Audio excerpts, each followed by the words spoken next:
कथा है, एक वैयाकरण था, एक आयुर्वेदाचारी था, एक ज्योतिषी था, ऐसे एक 4 पंडित थे। कहीं जा रहे थे, चलो भाई देश विदेश में धन कमाएंगे। तो वो गए, तो एक नगर आया। उन्होंने कहा भाई नगर में प्रवेश का मुहूर्त क्या है? ज्योतिषी से पूछा गया। ज्योतिषी ने कहा कि अर्धरात्रि के समय दक्षिण दिशा से प्रवेश करना उचित होगा। तो अर्धरात्रि दरवाजा खुला रहा। उस नगर में दरवाजा एक ही था, वो दिन में खुलता था, रात को बंद हो जाता था। तो वहां से तो रास्ता बंद हो गया। तो दक्षिण की तरफ से गंदी नाली निकलती थी, वहां से घुसे ये चारों। ये देखिए, ये अमल करके रास्ते ज्योतिषी थे।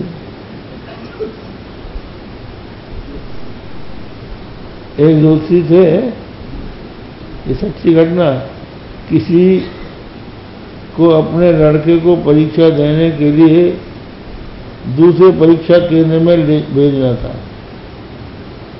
वो पास हो जाए, इसलिए ज्योतिषी से पूछा कि लड़के को कब भेजें।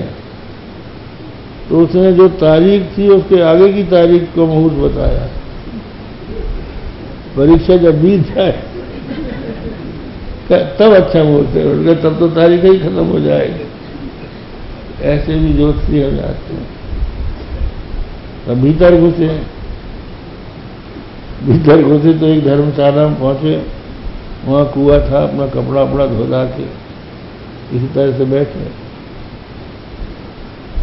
तो अब सोचा कि भाई भूख लगी है, खाएं क्या? तो किसी ने कहा नीति शास्त्र के पंडित थे, जो से पश्चिम में भागे साकम पचस यदगिरे। जिस दिवस के अंतिम भाग में जिसके यहाँ साग बनती है वो आनंदित होता है, तो बस साग ही बनाओ। तो एक वैदराज थे, उनको साग लाने के लिए भेजा गया। तो जिस साग को देखेगा ये पित्त बढ़ाता है, ये बात बढ़ाता है, ये कब बढ़ाता है। जितनी साग थी, जितनी सब्जी थी, कोई पित्त बढ़ाए, कोई बात बढ़ाए, कोई कब बढ़ाए, सब गड़बड़, निर्दोष कोई नहीं है। तो उन्होंने कहा कि अब कोई साग ठीक नहीं, सर्व रोग हरो नींबा।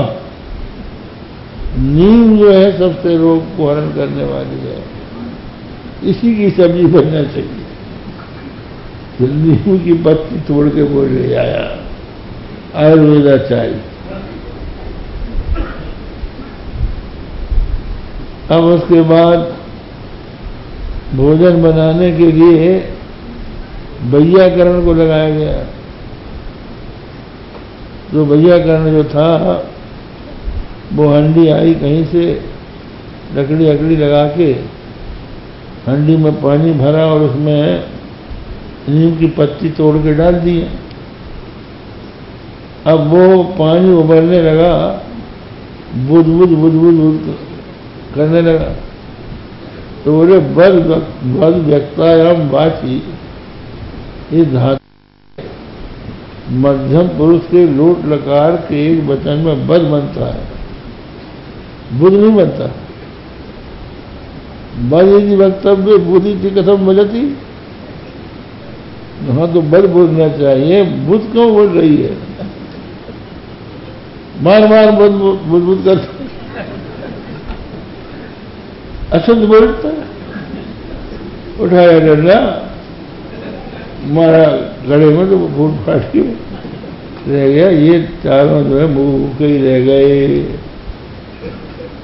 ये कहते हैं ज्ञान खल। पढ़े लिखे बहुत थे, लेकिन इनको अकल नहीं था, अकल नहीं थी कि कहाँ कौन सी बात लागू होती है, कहाँ नहीं होती है।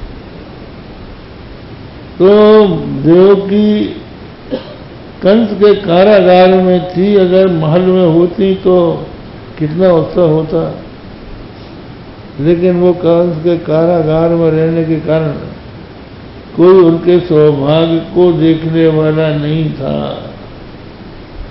वो वहीं की वहीं रह गई। अब कंस आया,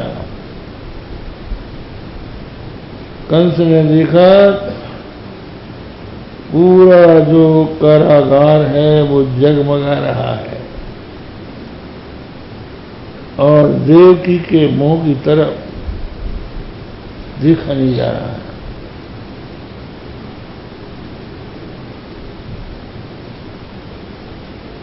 तो उसने कहा, मेरा मारने वाला हरि इसके पेट में आ गया। ये पहली है, पहले ऐसी नहीं थी, अब क्या करूं, पेट में आ गया है तो क्यों इसको मारे न डालूं, अब भी मौका है, इसका गर्दन काट लूं, ये भी मर जाएगी, इसके पेट का बच्चा भी मर जाए।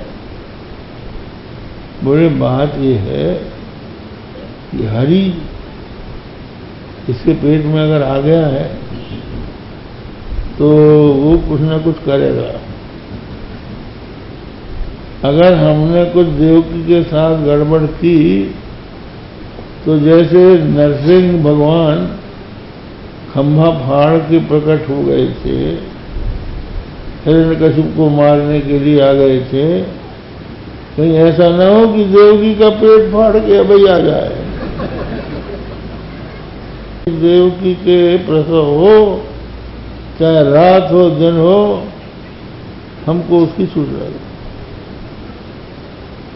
और घर चला गया, बैठे तो कृष्ण, उठे तो कृष्ण, सोता है तो कृष्ण, जागता है तो कृष्ण, मकान की छत में कृष्ण, मकान के फर्श में कृष्ण, पूरब में कृष्ण, पश्चिम में कृष्ण, उत्तर में कृष्ण, दक्षिण में कृष्ण, अपश्यत तन्मयम जगत, सारे जगत में कृष्ण ही कृष्ण दिखाई पड़ने लगा। वो देवकी का पुत्र पैदा होने वाला है, वो मुझको मारेगा, मुझको मारेगा। बात ये है कि जब ब्लड प्रेशर बढ़ जाता है ना, तो जो विचार मन में आता वो घूमता रहता है, वो नष्ट नहीं होता। और बड़े आदमियों की बीमारी होती है, उनके सामने परेशानी और किसी से नहीं है, अपने मन ही से है। तो इस परेशानी को दूर करने का उपाय ये नहीं है कि आप दवाई लेते फिरो, इसका उपाय यह है कि भगवान का नामोच्चारण करो, उनका ध्यान करो, या भगवान की कथा सुनने लग जाओ, तो अपने आप तुम्हारे मन से फालतू विचार जो आ रहे हैं वो निकल जाएंगे। तो इस तरह से भगवान देवकी के उदर में आ गए। अब ब्रह्मा भवस्य तत्रैत्य मुनिर्नारदादिभिः देवैः सानुचरैः साकं गीर्भिर्वृषणमहिषयन्। ब्रह्मा जी आ गए, उन्होंने कहा